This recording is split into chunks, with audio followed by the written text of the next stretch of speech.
بسم اللہ الرحمن الرحیم۔ موتی بنا کے شان کریمی نے چن لیے، قطرے جو تھے میرے عرق انفعال کے، روحانی طاقتیں اور لوگوں کی تدبیریں دونوں ساتھ ساتھ کام کرتی ہے۔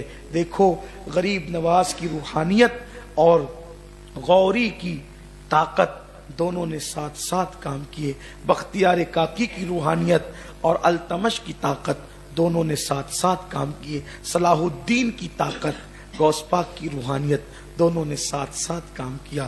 ہر دور میں تدبیر اور تقدیر دونوں ساتھ ساتھ کام کرتی ہے، جسمانیت اور روحانیت دونوں ساتھ ساتھ کام کرتی ہے۔ اس لیے میری گزارش ہے کہ کچھ لوگ جسمانی طور پہ کاوشیں کر رہے تو کچھ لوگ روحانی طور پہ بھی کاوشیں کریں تاکہ امت کے حالات بدل جائیں۔ صلاح الدین کا ذکر آیا، ایک چھوٹی سی بات یاد آ گئی۔ صلاح الدین ایوبی غوث پاک کے مرید تھے،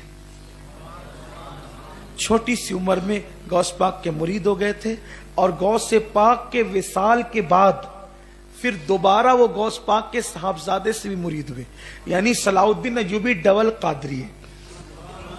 صلاح الدین ایوبی ڈبل قادری، ان کے ابا بھی قادری تھے، ان کے دادا بھی قادری، یعنی پشتینی قادری ہے صلاح الدین، اور اس خوش نصیب کا نام ہے، اس کے دادا بھی غوث پاک کے مرید ہے، اس کے ابا بھی غوث پاک کے مرید ہے، وہ خود بھی غوث پاک کی۔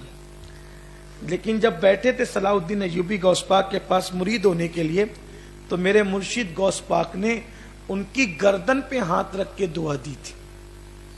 کسی کو سر پہ ہاتھ رکھ کے دیتے تھے، کسی کو پیٹھ پہ، اور صلاح الدین کی گردن پہ ہاتھ رکھ کے، گردن پہ ہاتھ رکھ کے صلاح الدین نے بیت المقدس فتح کی۔ بہت خطرے سے گزرے صلاح الدین، بہت خطرے۔ صلاح الدین کو قتل کرنے کے لیے بڑے بڑے شہر انعام میں دینے کے وعدے کیے گئے، اس کو قتل کرو، اس کو قتل کرو،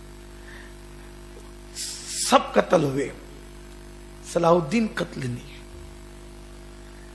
صلاح الدین آخری وقت بستر پہ لیٹے تھے، کسی نے کہا صلاح الدین ایک بات سچی سچی بتانا۔ کیا؟ کہا تم اتنے خطرے میں گھرے تھے لیکن تم شہید نہیں ہوئے، تمہاری گردن پہ تلوار نہیں چلی۔ صلاح الدین نے کہا کیسے چل سکتی تھی، جس گردن پہ میرے پیر غوث پاک نے ہاتھ رکھا، جس گردن پر میرے پیر غوث پاک نے ہاتھ رکھا ہو، اس کو کوئی تلوار کیسے کاٹ سکتی تھی۔ بس مجھے یقین تھا کہ دنیا کی کوئی تلوار صلاح الدین کی گردن پہ چل نہیں سکتی۔ ارے جس گردن پہ میرے مرشد غوث پاک کا ہاتھ ہو، اس گردن پہ کسی کی تلوار کیسے چل سکتی؟ اب مجھے یقین تھا، اور اللہ تعالیٰ حالانکہ وہ مرادیں بھی تھی کہ شہید ہوتا، لیکن غوث پاک کے ہاتھوں کی برکت نے گردن کو سلامت رکھا۔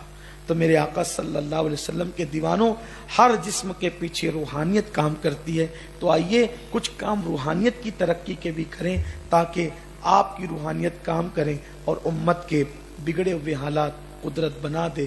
اللہ تعالی ہم سب پر رحم و کرم فرمائے، آپ پہ بھی رحم و کرم فرمائے، اور اللہ ہمیں پیور روحانی بنا دے، اور اللہ تعالی میں سچا مخلص عاشق رسول بنا دے۔